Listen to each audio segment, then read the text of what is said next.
1. So I'm not tech support, just a regular desk jockey. However, I'm not an idiot. I got an A+ and a Network Plus, and had a couple of old MS certs that have expired. Since I'm one of the few people that have some tech skills, I sometimes get to fix stuff that's broken. Sometimes I fix stuff if it annoys me enough. I have a coworker who is 15 years younger than I am, and has 2 college degrees that has no idea how a computer works. I got my first PC after I graduated from high school in the early 90s. I should be the old man that doesn't understand computers.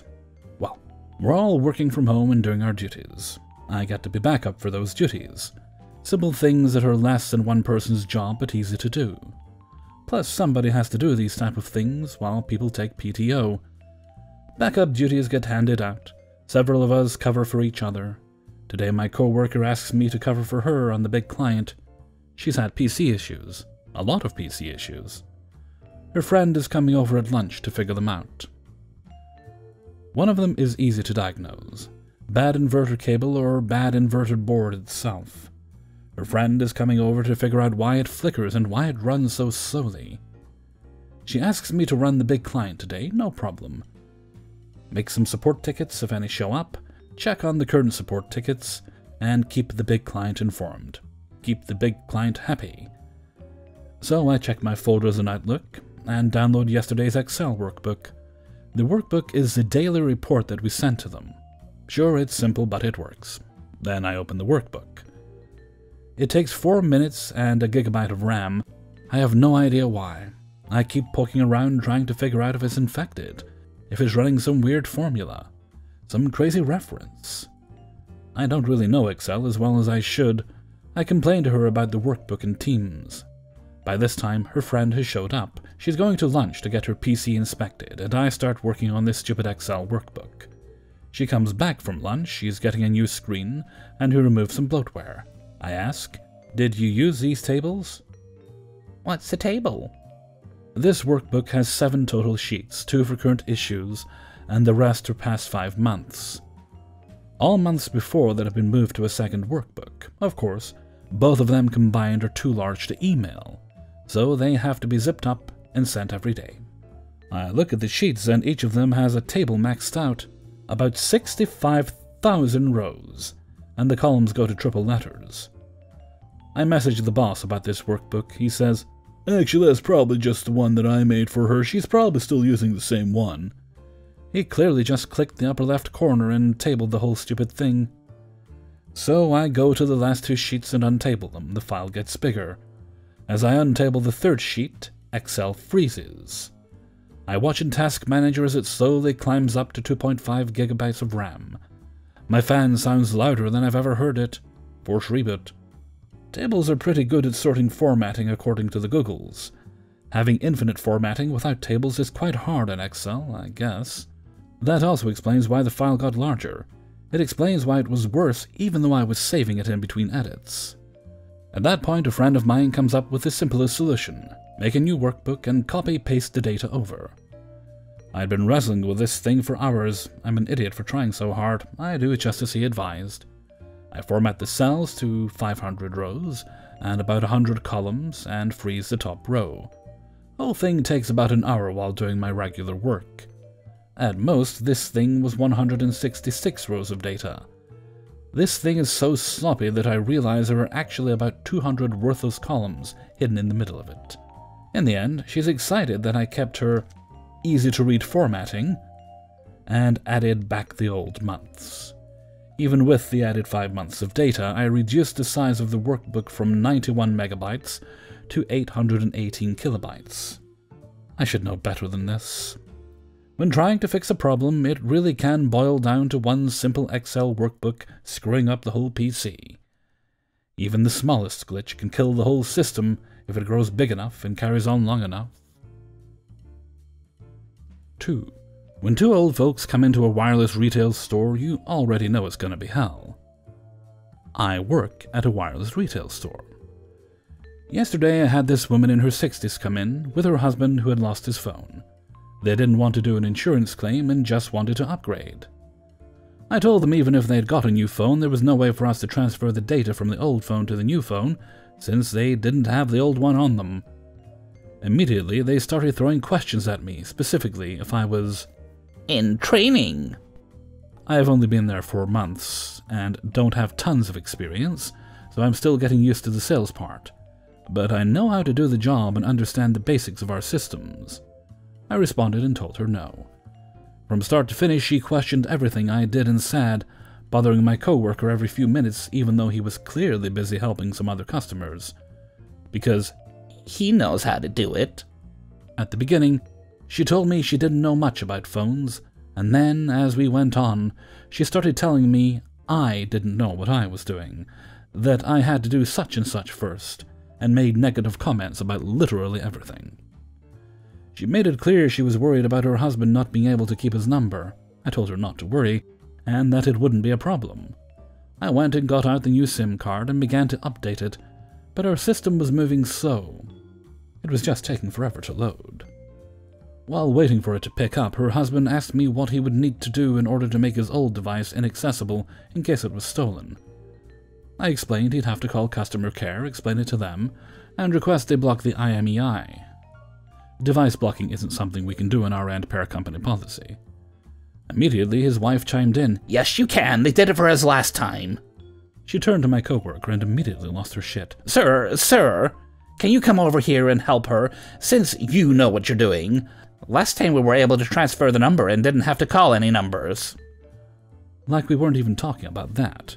He explained exactly what I said to her, and she continued to pester him. The rest of the process went rather smoothly, but I could hear them complaining under their breath about everything. When they came in, they specifically asked for the iPhone 11. They kept making comments about how small the phone was, and how it always took 2 hours when they came to a store. I mean, I don't know, don't come in then? Maybe buy a more expensive and bigger phone next time. It's always a pain in the ass working with older people like this, especially when they're never satisfied with anything. 3. I work in IT contracting and specialize in quality control and software testing, and this happened about 10 years ago. I was hired by a company, client, as a member of their governance team. Basically, we were to assess the company they hired, Big Tech, to create their software and their testing standards and plans. Governance teams are hard to utilize correctly, and only any good if the person you report to understands. Client was my customer, and Alan was my boss from the company. So they decided to change our role to working directly with Big Tech, on their best teams to watch what they were doing and bring up any issues to Alan. I am packing up to leave one day and Big Tech project manager appears out of nowhere and asks to have a meeting. Never spoke to the guy before, but I knew who he was. A bit surprised, I asked if he could wait until tomorrow as the day was over, and he said that is one of those things I need to discuss. A bit miffed, I agree. So we're going into a meeting with windows where you can still see the office floor. He asks me to look out on the office and tell me what I see. No idea what he wanted me to say. I was a bit dumbfounded. So I said, "People working?" He nods, his head repeating it, and then asks why I'm not with them and was going home, and why I was not dressed appropriately for a client's site and so unprofessional. Now I see the issue. He obviously thinks I work for him and not the client directly. I explain that I have done my work for the day, and does he expect me to stay for nothing? He goes into a long-winded explanation of how the longer we are in the office, the more they have to pay. Intrigued, I asked, does that mean I would get paid more, or is it that I should do unpaid overtime so Big Tech makes more money? He explained I was a salaried employee and should be grateful for the experience I was getting with their world-class company. I ask again then if I have no more work should I stay to charge the client more, and what should I do while I have nothing to do? He is getting a little frustrated with me, and his tone is getting more aggressive, and said I should just look busy while I stay late. That is when I said, "You aren't my boss, I work for the client, and Alan is my boss, not you." Alan was the person he reported progress and billing to. I was hired to make sure Big Tech were accurately creating the software and not overcharging the client. You have just outlined how you are overcharging, and try to reprimand me for not taking part. You accuse me of being unprofessional and not dressing professionally. My belief is you're acting unprofessionally, and it doesn't matter what you look like. And your insistence on the appearance of being busy to hide inaction illustrates this.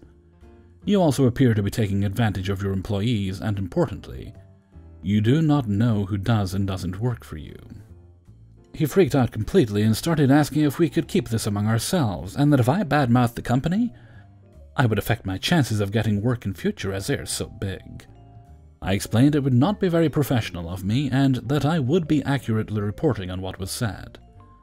Asked if there was anything more he wanted to discuss, as he called this meeting, and I normally charge for overtime because I don't like to be taken advantage of. Then I left the room laughing, telling him he may have some things to explain tomorrow. When I arrived the next day, he wasn't in his office, which was very unusual, as he was there first thing in the morning and last in the evening. I open up the calendar and look up Big Tech meetings, and see PM has cancelled all his meetings for the day. I ring my boss and ask does he know why PM is not in today, and we should have a meeting. He is up for the meeting, but said PM has some family emergency, and a new person was going to PM in the next few days. We have our meeting, and I explained what happened. He was furious. He wanted the names of the people who were staying late and just surfing the net. Now, I worked side by side with these people and knew they didn't have a choice. He explained they weren't the issue, but being forced to stay by Big Tech made them stay, and that they were actually good at the work and realistically replacing them would stall the project. So he decided to get the timesheets and billing together. Suddenly, all the billing reports were password protected, and they couldn't get in touch with PM due to the family emergency. A lot of reports gone missing from SharePoint, all with PM's name showing very late hours. He asked me to try and find the information while he contacted Big Tech to explain what is going on. As I'm looking through SharePoint, I notice that PM is still logged in and actively deleting files. So I contact the security section to kick him out of the system and get backups of SharePoint.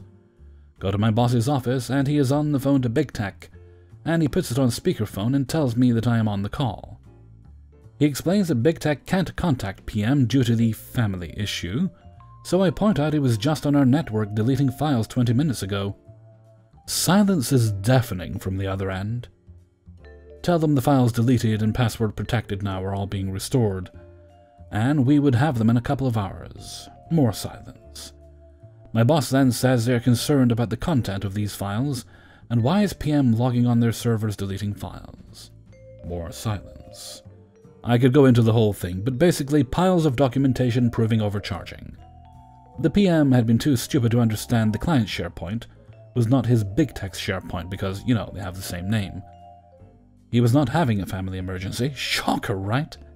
And they were hiding him and letting him resign with a package. Now everyone knew what happened, and you would think that the staff of Big Tech would hate me, but the opposite happened. They were told not to do any overtime without 3 signatures for approval from the client. It effectively stopped all overtime and made them all very happy. I have met many of them since on other projects, and they still thank me for getting PM out of the way. He did get other jobs, but let go several times because for all his talk of being able to get projects over the deadline, he had no ability and would just tell people to work longer hours. That is not sustainable, and doesn't address problems with specifications and design issues. 4.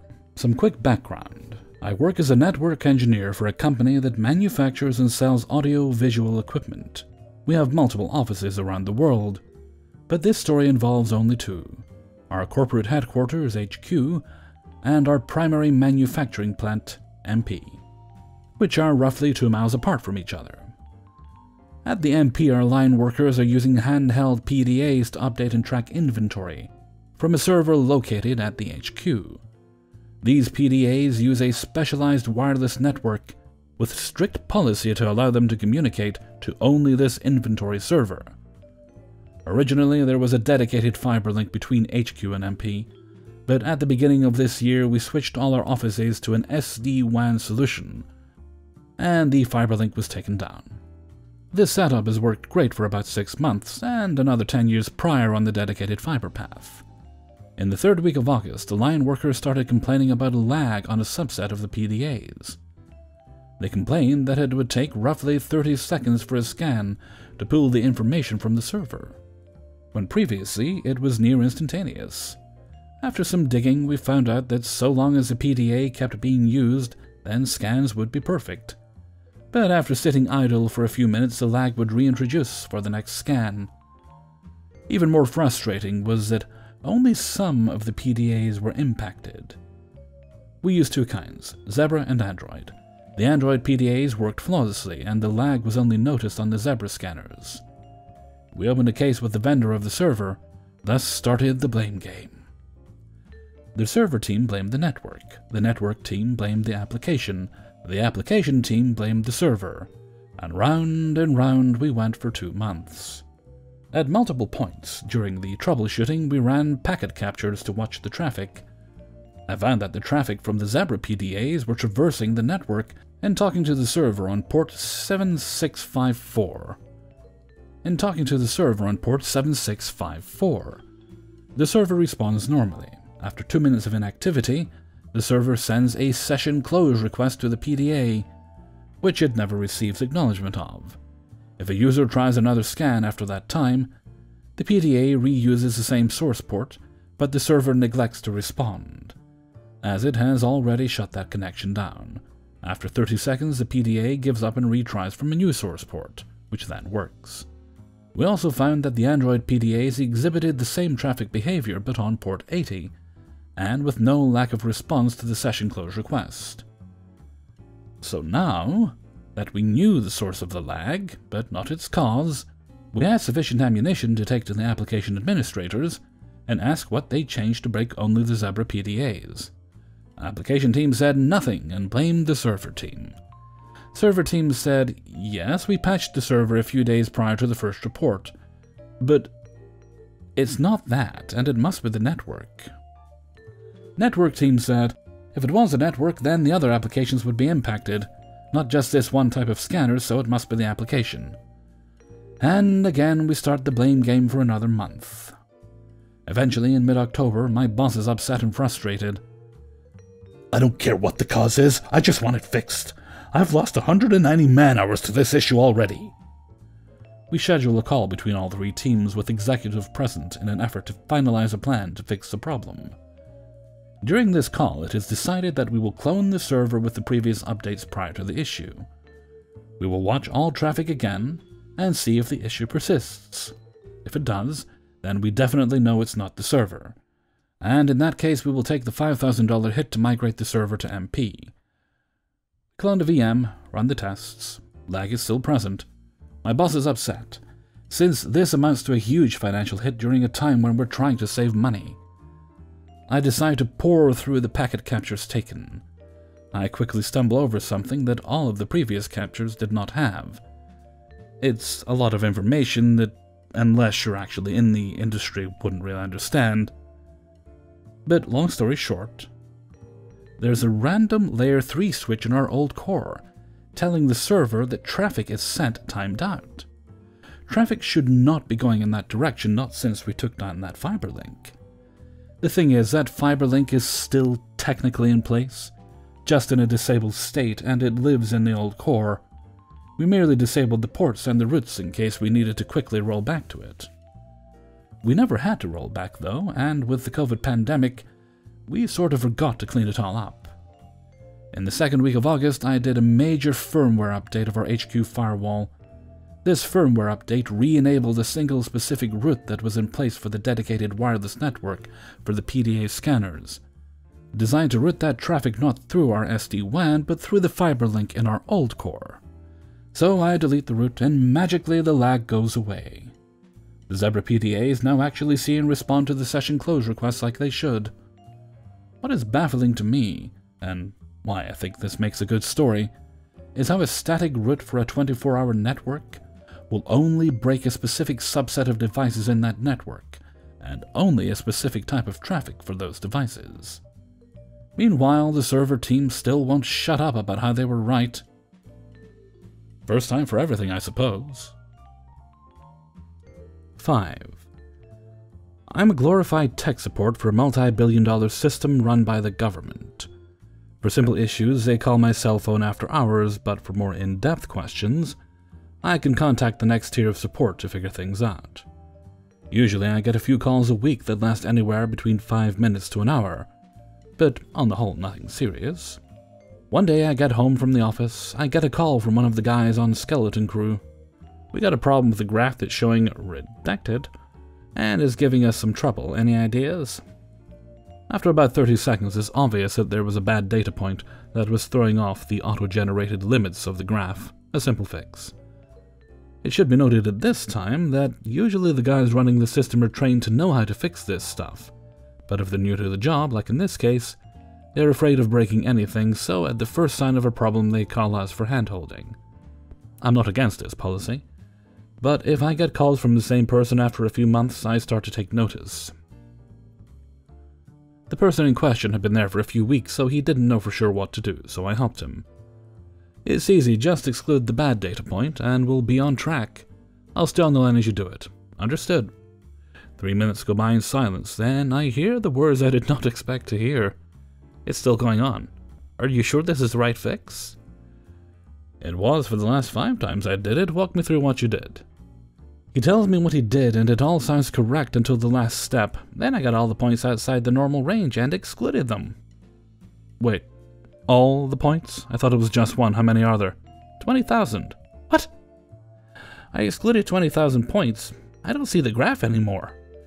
That's because you just told the system to disregard all data for the last 2 weeks. Is that bad? Well, it ain't great. I'll be there in an hour. I wasn't well versed on this particular subsystem to know the extent of the damage, but eventually I get the expert on this particular subsystem up to speed on the issue, and we head in at 8 PM, well after closing time for us day shift workers. We get to the new guy and he shows us what he did. The expert asks to take control, and 10 seconds and 3 mouse clicks later, everything is back to normal. Turns out the new guy didn't set parameters for the exclusion, and just deleted everything. But there is a backup for this exact scenario. The expert was super chill about the whole thing, and chalked it up to a learning experience. Bought him coffee the next day. Did earned it. Hey everybody, Hellfreezer here, and thank you very much for listening to Terrific Tales of Technology, number 3.